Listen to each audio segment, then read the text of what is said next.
हम पढ़ रहे हैं उत्तराखंड की महान वीरांगनाओं के बारे में। इसी क्रम में आज हम पढ़ेंगे रानी कर्णावती के बारे में, जिन्हें गढ़वाल की लक्ष्मीबाई भी कहा जाता है। नमस्कार, मैं हूं नीरजा चौधरी। रानी कर्णावती, जो कि उत्तराखंड की महान वीरांगनाओं में से एक है, पवार वंश के राजा महीपत शाह की पत्नी थी।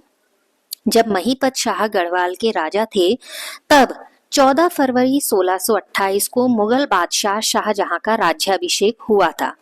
उस समय भारत के बड़े बड़े राजा मुगल बादशाह के दरबार में नतमस्तक होने गए थे, लेकिन स्वाभिमानी महीपत शाह नहीं गए।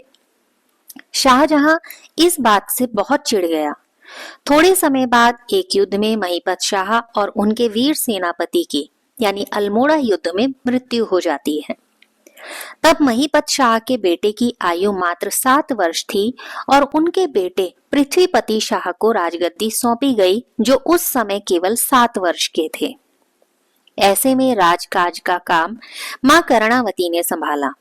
महीपत शाह की मृत्यु के बाद शाहजहां ने गढ़वाल पर आक्रमण की तैयारी शुरू कर दी। उसने अपने सेनापति नजाबत खां को 30,000 घुड़सवार और पैदल सेना लेकर गढ़वाल पर आक्रमण करने भेजा। रानी ने मुगल सेना को गढ़वाल सीमा में प्रवेश करने दिया, लेकिन जैसे ही मुगल सेना लक्ष्मण झूला के पास पहुंची, गढ़वाल की रानी और उसके सैनिकों ने दोनों तरफ से रास्ता बंद कर दिया। मुगल सैनिकों को खाने पीने की किल्लत होने लगी। मुगल सेना बुरी तरह से पस्त हो गई।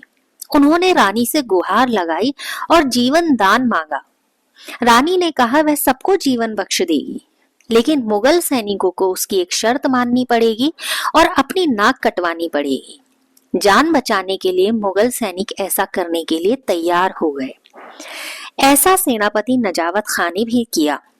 अपनी नाक कटवाकर और हथियार छोड़कर वह वहां से भाग गया और मुरादाबाद तक पहुंच गया।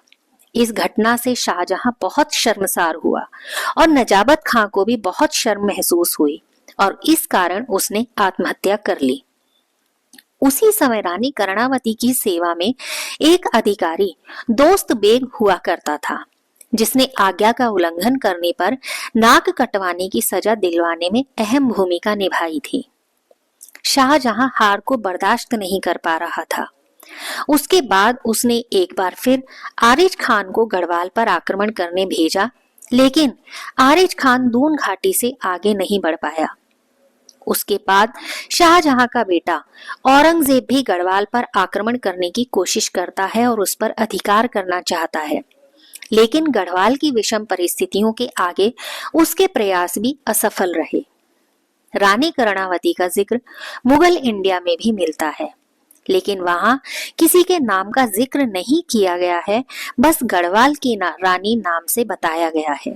तो रानी कर्णावती गढ़वाल की लक्ष्मीबाई, पहाड़ की लक्ष्मीबाई और नागकटी रानी के नाम से प्रसिद्ध हैं।